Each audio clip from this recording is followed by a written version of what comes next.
Poof! The Gen Z phenomenon has hit Kenya like a thunderbolt in the past few weeks. And for many people, especially in the older generation, it was the first time they were hearing the term Gen Z. In fact, some of them call it Jay-Z. I wonder how they know Jay-Z, but they don't know Gen Z. But that aside, Gen Z is a phenomenon that is affecting not just politics, but even corporate world. CEOs and industry chiefs go for training on how to manage Gen Z. They're told that Gen Z have got a collaborative and flexible style of leading through commitment to helping others around them. That is key. And the approach on leadership is servant leadership. They expect the leader to lead by example, to be authentic, to be someone who tells the truth, who leads by example, who shows the way, but also who walks the way. Now, think about that and think about what the demands have been from Gen Z and match the two, and there you have your answer. They're looking at our political leadership right from the top, and they can smell the hypocrisy. They can see a serious mismatch between what people say and what they actually do. These guys are made up of different stuff, man. They're not brought up like the millennials, the Gen X, and the boomers, who are brought up to revere and to respect authority and not to ask any uncomfortable questions. These guys will call you out when they see a serious discrepancy between what you say and what you do. And that's how the political leadership of this country have found themselves at the crosshairs of the Gen Z. Kenyans, we have a new sheriff in town, and their name is Gen Z. They roll through town the way they want. They go to parliament and they tell the president, you must drop this finance bill 2024 nonsense. And the president actually concedes. Well, we still have to be vigilant to see whether that is carried through to the letter, because as it stands, that finance bill 2024 is still going to become law unless parliament takes the necessary steps to make sure that it is nullified and withdrawn. But make no mistake, Gen Z have achieved more than just having the finance bill 2024 withdrawn. First, Kenyan politics will never be the same again. Political leaders, political formations, political parties are right now undergoing serious factory reset. Political mobilization just before the Gen Z protest was mainly ethnic-based. Kalonzo's Wiper party was busy causing up to Gema, saying, oh, we want the Akamba to be part of Gema now, so we want that A to be actually Akamba. Ethnic mobilization, so we form a bigger voter basket where we have 7 million strong voters as part of the Gema community. We were seeing Karua and Kioni whipping up Central Kenya with their Kamwene message, calling Central Kenya leaders to Limuru 3. We were seeing, of course, DP Gachagua trying to be the Central Kenya kingpin. We saw the likes of Babu Owino crisscrossing Luo Nyanza, trying to make that first salvo, that early shot at the Luo political kingpin. Now that Baba is leaving for AU and the ODM gatekeepers seem to be very reluctant to hand over that mantle to him. We saw the likes of Trans Nzoia Governor George Natembeya drumming on Luya unity with his Tawe movement that was gaining a lot of traction. Now with the Gen Z uprising, all these guys ni kama wamemwagiwa maji baridi. They've had to grapple around trying to get youthful faces into their PA teams, into their think tanks, into their strategy teams, trying to craft a new message that resonates with these young voters. The days when political think tanks were the preserve of grey-haired professors are long gone. Now they are looking for youthful faces who are street smart, who are media savvy, and who can speak the language of Gen Z. The other big shift has been in the perception of young people in this country. Now the word youth has often been used in a disadvantageous way towards the young people because it often connotes that they are still not yet fully adults. They're not yet fully to take on the full responsibility of leading their country, of participating in how their country should be governed. And that's why they're being given a special interest term, youths, where up to around even 45, people are still being referred to as youths. Personally, for that reason, I don't buy this label youth. Once someone turns 18 and they have an ID card, they are an adult. If they want to classify you for some reason, they can call you a young adult, but you are still an adult. You can participate fully in the leadership of the country, just like anybody else. And that is what has given the leadership of this country a rude awakening. And not just the political leadership, but also the religious leadership. That this youth, whom they used to think are just stuck on the internet, doing social media and watching football and doing other things that are not very important, are actually politically awake. They are woke and they know the right, they know what ought to be done about the governance of this country. And they're not just seated there to be told what to do. They are saying, we know how this country ought to be governed in line with our constitution. If you cannot do the right thing and govern according to the constitution, we are ready to take over the reins of power and govern this country the way it ought to be governed, because this country deserves a good government. But perhaps the most disappointing thing is how the government of the day has reacted to this new reality. Some of them are still in denial. They think that these are just people you need to call. You need to call a few youths, maybe 100 of them, student leaders from different counties, and give them some money in State House, and then they will deflate this thing. Or we need to hire some goons to infiltrate the protests so we can bring this thing to an end. No, this thing is not ending. If you bring them goons on the streets, they shift the Twitter spaces. These conversations are taking place daily. And the youth of this country have shifted a gear. They're not going back. They have decided that they will fight bad governance until it is out of the door once and for all. And that is why the hashtag has changed from Reject Finance Bill 2024 to Ruto Must Go. Because to them, the president embodies bad governance. These guys don't want half measures. They don't want gimmicks. They want real change. And they know that they deserve a new, better Kenya. And that well and truly resonates with us here at Brave Kenya TV, where we stand for progressive politics, good governance, and accountability. If you would like to help us grow this channel to make it bigger and better, so we can keep bringing you more informative and entertaining political shows like this one, please kindly take a second to subscribe and like this video. Also leave a comment so we can grow this channel together.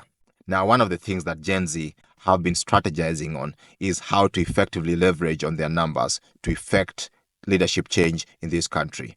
Of course, the preferred scenario is that Ruto caves into the pressure of Ruto Must Go and resigns along with his entire cabinet, and then we have a new election, even ahead of 2027. But even if that does not happen, we can still have a strategy for 2027 to make sure that we are ready to usher in transformative leadership in this country. Now, I was listening in on X-Space dubbed Sabasaba Reflections on Sabasaba Day, and we had Senator Okiya Omtata fielding different questions. And one of the questions that was put across to the senator is whether he was ready to be the people's presidential candidate for 2027. Listen to this. The last question is that, will I run for president if the people say I should run for president? My answer is why not? But not run for president because I want to be president, but run for president because the people think I'm the best driver of the vehicle they have invented. If there's a clear vehicle that wants to turn the direction of this country and people think I'm the best driver to drive it, I will have a duty to do so. But we'll cross that bridge when we get there. For now, nothing is ruled out, nothing is ruled in. Everything is possible. Because I'll tell you, when you are at war, you don't leave the war to soldiers. War is never won by soldiers. War is won by the general population, which rises up behind the soldiers. So if there's a groundswell that we need to go in that direction, then the rules of engagement must be very clear, but it must be me leading a team where I'm not indispensable, not a personality cult. Otherwise, I'll be set up for failure. There must be clear structures within which I'll operate, within which my influence will be limited, within which I can say no to the temptations of power. I'm not superhuman. So there must be those clear terms of engagement, but most important, as part of a team, not as an individual, collecting all manner of characters to propel him over the pass line. Yes, so that's your confirmation right there, that Senator Okiya Omtata has put his hand up and said, if the people call upon me, I am willing to run for president. Now, it should not be taken for granted at all that the good senator has shown willingness to run for presidency if he is called upon by the people. You remember back in 2018 when we had this Apende Asipende movement. It was a groundswell to have the then governor for Makueni, Professor Kivutha Kibwana, run for presidency in 2022. People were fed up with both sides of the political divide, so they wanted a candidate who could be a truly pro-people candidate, someone with a proven track record. But the good professor at that time said, no, thank you, and he chose to focus on his work serving the Makueni people. And the groundswell sort of dissipated, and that was it. We ended up going to 2022 with the normal formations. Now, this time round, we have a candidate who has actually said, yes, I am willing to serve. But apart from Senator Mtata, we also have other candidates who have aligned themselves very closely to this movement and are being mentioned as potential presidential candidates for 2027. The Gen Z particularly seem to have a soft spot for Nairobi Super Senator Edwin Sifuna. Listen to him here talking at the funeral of slain hero Rex Masai and the wild applause he got from those in attendance who were mainly Gen Z. Kama tunasema justice for Rex, lazima Ruto must. Lazima Ruto must. Mimi nataka niwaambie ndugu zangu ambao ni wa Gen Z, ile vita ambaye mnapigana ni vita sawa ambaye sisi wanaazimio na wana ODM tumepigana. Nataka niwaambie, mimi si lazima nikuwe kiongozi katika taifa hili, lakini tunataka tuwe na uongozi ambao it works for every single Kenyan in this republic of ours. Mimi nataka nitawaliwe na mimi na Gen Z, and you have to tell us the sort of country you want to see, and we don't have to be leaders. We are giving this country to you, so you must paint a picture of the country that you want to live in, ile ambayo inafanya haki kwa kila Mkenya. Kwa hivyo mimi nataka niwaambie, tutasimama na nyinyi, tutajiunga na nyinyi, tuko hapa kwa ajili yenu. Lazima haki itendeke ndani ya taifa hili letu la Kenya. Na mimi nataka nimalize kwa kusema, what the people of the Republic of Kenya are saying, hata kama we ni kiziwi utasikia. Mtu asiwadanganye ati anawaita mikutano, sijui anatengeneza komiti, sijui anaingia kwa X ama space. Mimi nataka niseme, sisi wana ODM tunasikia vile mmesema. Mmesema Ruto must. Sasa yeye anajifanya asikii vile mmesema. Amesikia ama hajasikia? Mnataka mikutano? Mnataka mikutano? Mnataka kamati? Mnataka nini? Mnataka nini? Amesikia hata akijifanya kiziwi. Asanteni sana, Mungu awabariki. Absolutely spot on. Now, perhaps the reason why Gen Z are sort of being drawn towards leaders like Sifuna is because they seem to understand what this moment is about. And that is one thing that I can say those in the ruling coalition have not yet fully understood. This is definitely not a moment to call purported youth leaders from counties, from student unions, or from a social influencer space to try and use them to quiet the youth of this country and make them lethargic and compliant. This is not that moment. This is a moment for total societal transformation. It's a moment for a complete makeover of how we do politics and governance in this country. Youths are saying in one voice that they want a new Kenya. They want a complete break from the past. The Gen Z movement is fearless, tribeless, and partyless. They are saying we want a new order in this country, and they are going all out for a new Kenya. And that new Kenya can only be presided over by a new government under a new president. Now, this president had his chance. He had his chance when the Gen Z were out on the streets protesting to actually embrace them. I don't know why, for whatever reason, the president and his advisors thought that the best way to end this protest was to clamp down hard on defenseless, harmless protesters out there with their iPhones and the water bottles demanding for justice. There were better ways of dealing with the situation than shedding of blood. What if the president had seen the writing on the wall even before we came to that bloody Tuesday when there were those unfortunate shootings at Parliament, and said, look, forget about 2027. Let me act like a one-term president, and gone on to fire his entire cabinet. All those thieving, scandalous, some of them incompetent CSS, get all of them out of the door, and gone on to appoint a new, lean and competent cabinet that can get approval from a wide scope of Kenyans. And then take a raft of radical measures, including getting rid of all unconstitutional officers, including the chief cabinet secretary, Mudavadi's position, and then go on to initiate another bombers-like national convention, where we have stakeholders from all sectors coming together, religious, civil, professional bodies, all coming together to talk about the future of Kenya in a very honest, all cards on the table and solution-oriented approach. That, together with dropping Finance Bill 2024, would have moved the needle.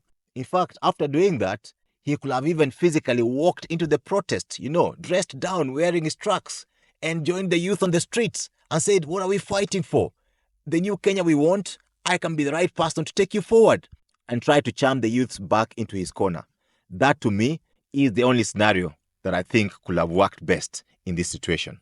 But having been a student of Moi, he seems to be stuck with only one manual on how to handle protest, and that is clamp down using police brutality on innocent citizens. And that is why the Gen Z have said Ruto must go. They have rejected him. You cannot be the guy leading us into this new Kenya. We need a new government under a new president. And what kind of president are they looking for? Now, the Gen Z are not buying these platitudes that say that all leaders are the same, that all politicians are the same. That what are the same to? They are saying no. They are leaders who mean well for this country. And how do we know? We look at their track record. We look at what have you done before. Yes, you've been given a small responsibility. You've been an MP. You've been a senator. You've been a minister. You've been a governor. What have you done in that position? If we see that you've delivered in that portfolio, then we know that you can bring that track record to the bigger position of president. And they're also looking for a leader who embraces constitutionalism, who loves the Constitution of Kenya. They're looking for someone who embraces good governance in all its attributes and who shows that they value meritocracy. Now, the things that Gen Z are saying no to, like, ain't gonna fly in our zone, is tribalism. You filling public appointments in parastatus, in government positions with people from your tribe. They're saying that ain't gonna cut it in our zone. Corruption is a no. Like, deal with it today. And that's why Gen Z in their groups are saying we need to go backwards and audit all public debt. Did this money come into this country? Show us where it went. Is this money stashed away in some foreign accounts? We need to know which families have benefited illegally from money that was meant for public use. So they're not going to be fooled by commissions that are meant to hide the facts. They will get to the root cause. Where did this money go? They hate wastefulness. They hate ostentatious display of wealth. They've said no to Harambes and use of church platforms to do fundraisers using money obtained from corruption. Nepotism, appointing your own family members, your relatives to public positions, is a no. In a recent Express engagement, one of the Gen Zs took Winnie Odinga to the task and told her, look, we know you were appointed to Iala Parliament because your dad is Raila Odinga, and we don't want to have any of that in this new Kenya. And so these guys are speaking up and they are making it clear how they want the new Kenya to be like. So what attributes about current President William Ruto have endeared him to the Gen Z movement? First off, he scores very low on pro-people. Actually, they believe that this guy is solely in existence to serve IMF and World Bank and the US. He is not serving the people of Kenya, 0, nil. And that is why, on a scale of 1 to 10 for pro-people, they will give him a 1.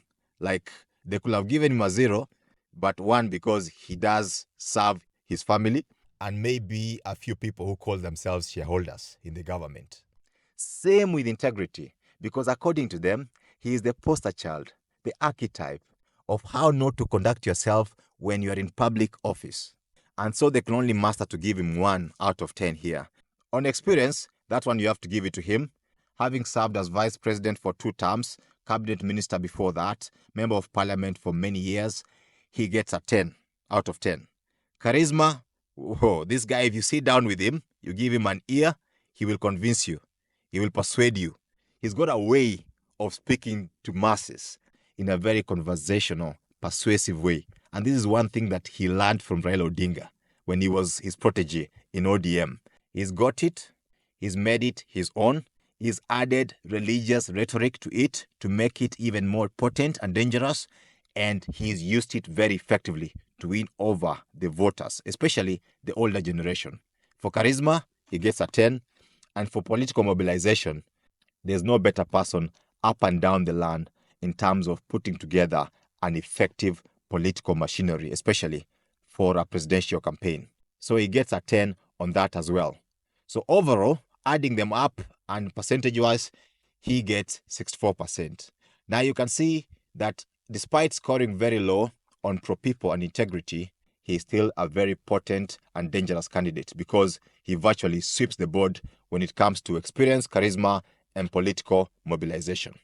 Now let's compare him with Senator Okiya Omtatah, who has put his hand up and said, I am ready to serve if called upon. So on pro people, he gets a 10 because, Omtata and pro people are basically the same word. This guy has been fighting in and out of court for the people of Kenya for the best part of his life. He has been a serial litigant, bringing public interest cases to the courts despite not having a legal background. He has won a lot of public interest cases, and he has been a big part of where we have come as a country in terms of constitutionalism and the advancement of the rule of law. Big up for that. Senator Okiya Omtata gets a 10 for pro people. Integrity, we give him a 10 on that one as well. Experience, well, he has been a senator for one term, but his overall experience in public service, we can give him a 7 for that. Charisma is his weak point. He scores a bit low on that. He does not come across as someone who will whip up a crowd on the campaign trail or communicate his points in a very powerful and effective way when he's maybe in a TV interview. But he is an effective communicator nevertheless. He gets a 5 on charisma. Political mobilization, we give him a 6 because he has managed to mobilize and win as a senator. Overall, 76%, which is very, very respectable. Still higher than what Ruto got. Next up is one that will have most people surprised that she's included in this list of potential Gen Z candidates. Honorable Gathoni Wamshomba, MP Githunguri, 49 years old. She has been a constant thorn in the flesh for the Ruto regime.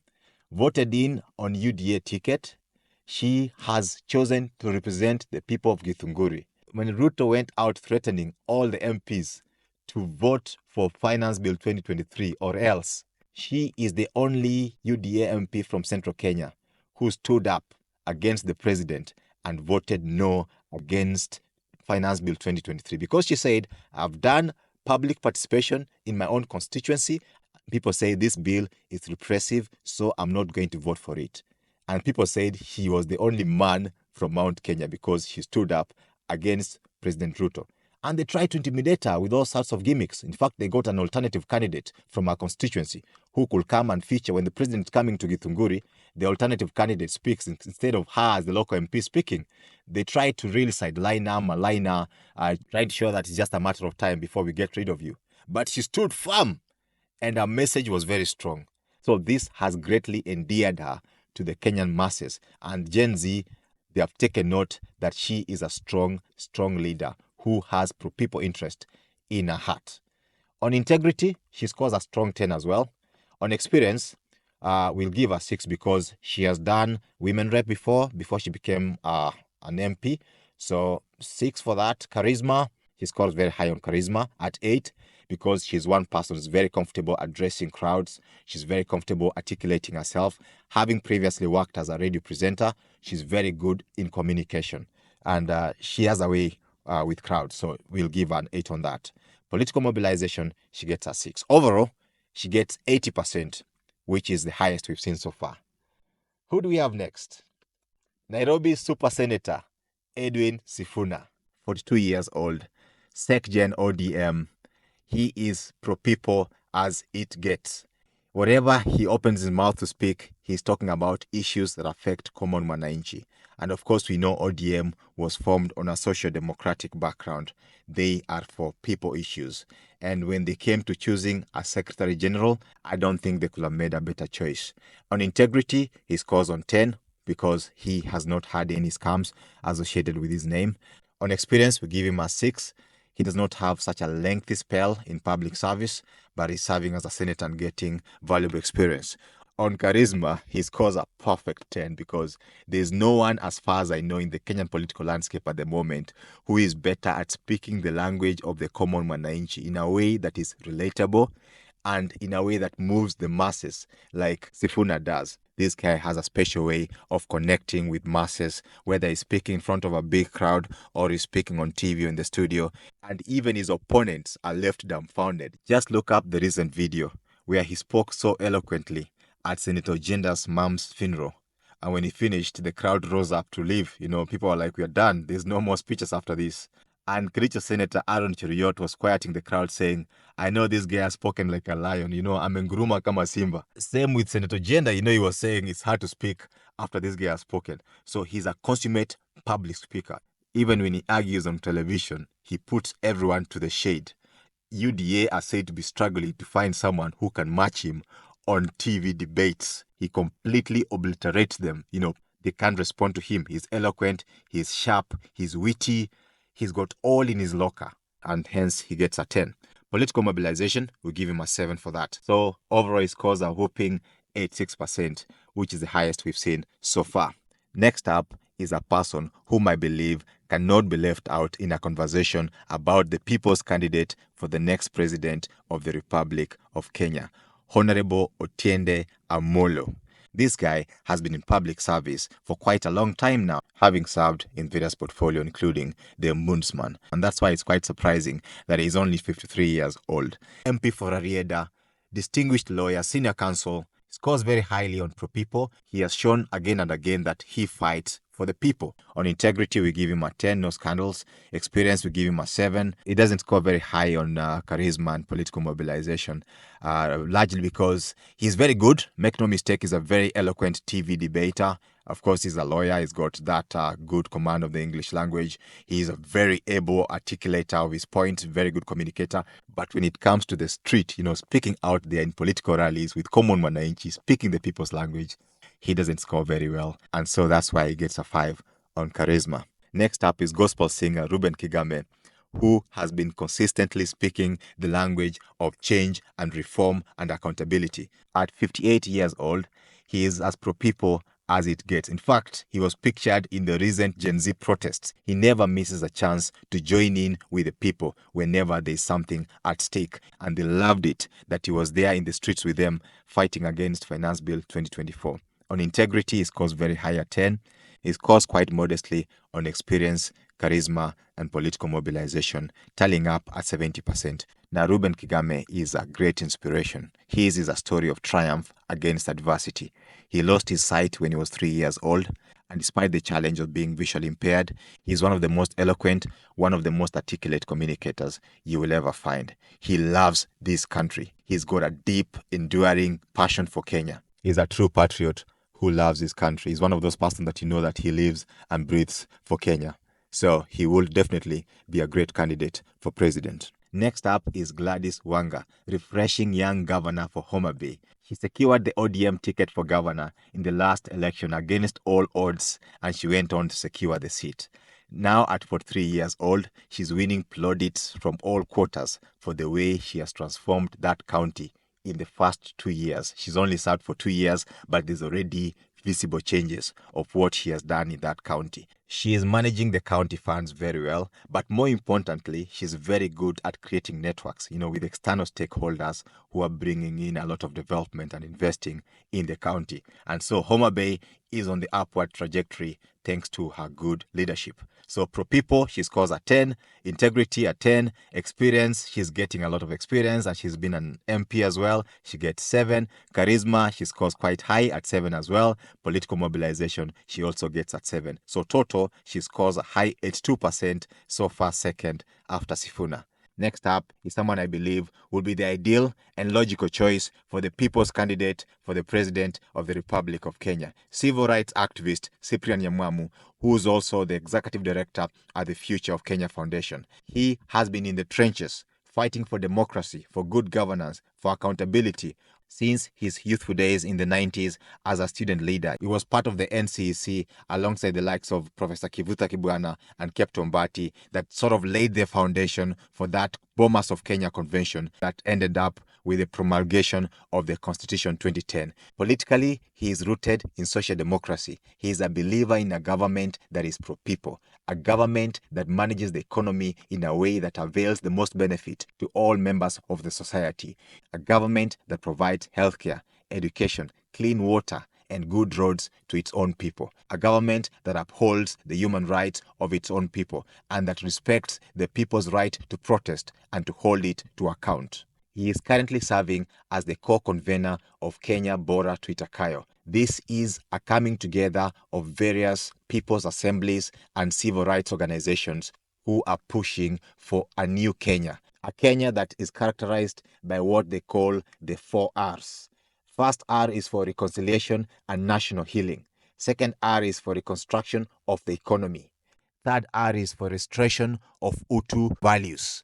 And fourth R is the renewal of democracy and governance. So the values of this group align perfectly. They complement the values of the Gen Zs. He has also worked with county governments, with religious leaders and other organizations to help them understand the new constitution and implement good governance and accountability.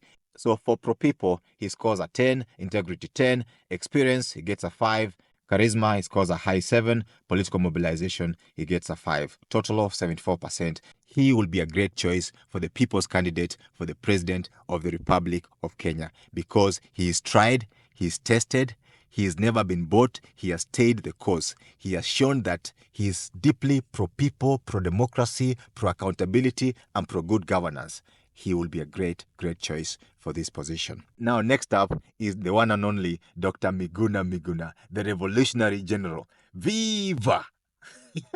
62 years old. He is a darling of the Gen Z. He has been featuring very prominently on the X space engagements. He seems to be the whisperer of this revolution.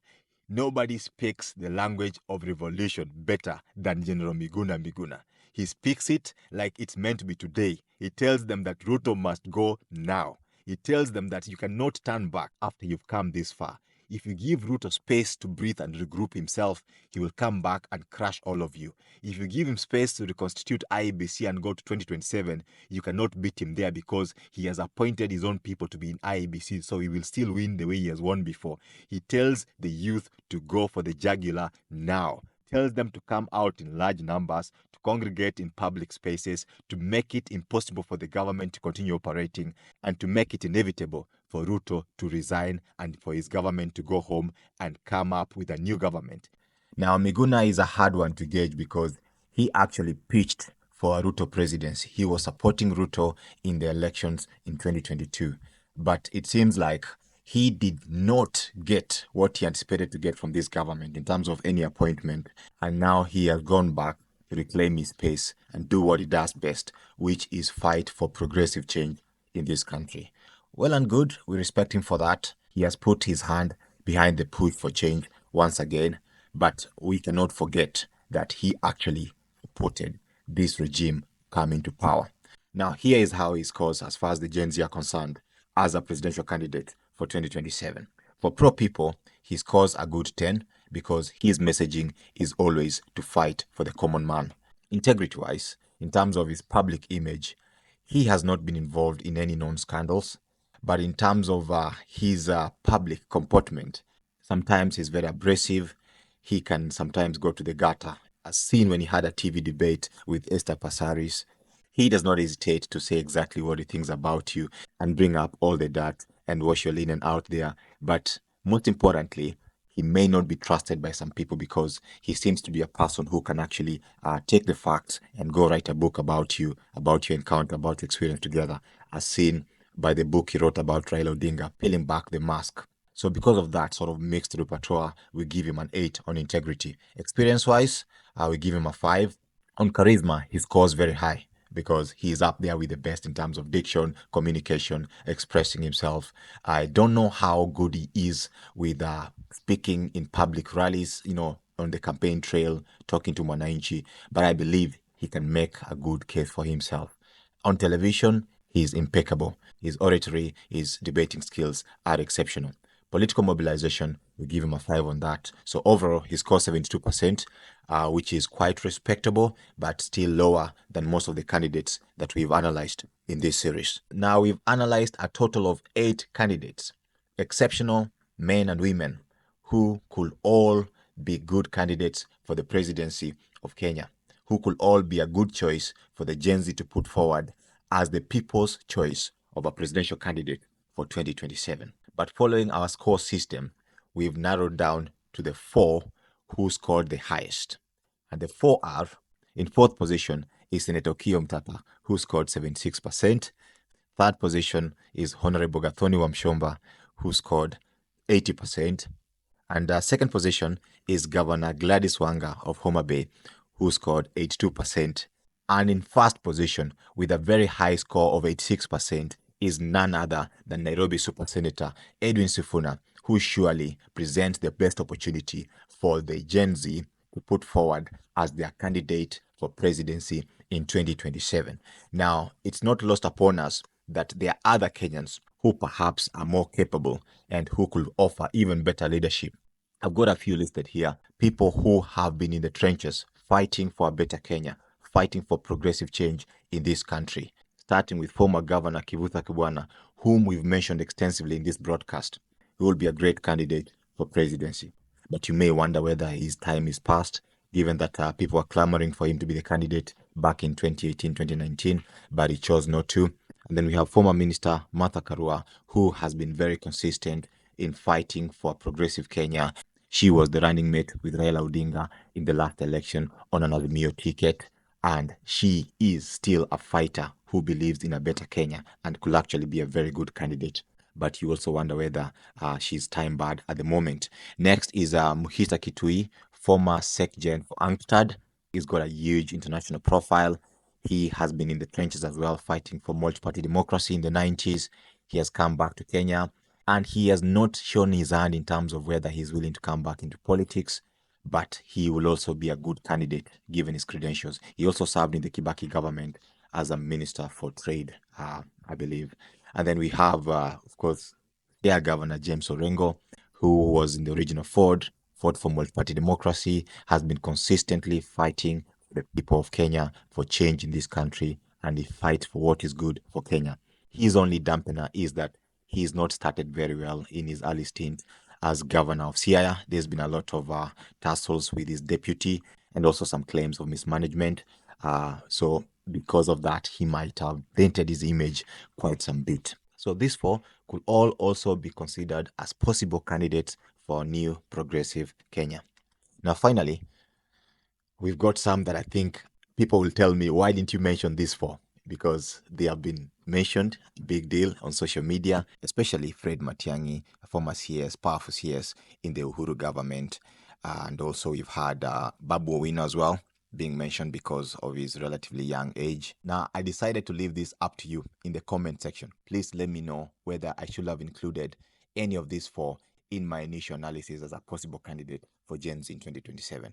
Let me know what you think about Fred Matiang'i as a possible candidate, Ali Hassan Joho, George Natembeya, who's making waves as Trans Nzoia governor in the Western with his Tower message, or Honorable Babu Owino, who's a young, flamboyant Nairobi politician who is making waves in ODM and indeed showing ambition for higher things. Let me know whether it was unfair to leave them out of the initial analysis. And also, please let me know whether the top four candidates that we ended up with are the ones you believe offer the best chance for the GenZ to wrestle the presidency from Ruto in 2027 or sooner. Thank you so much for listening. Kindly please take a moment to like this video and also subscribe to this channel so we can keep bringing you more content like this one. And also, please leave a comment and let us grow this channel together. God bless. Bye-bye.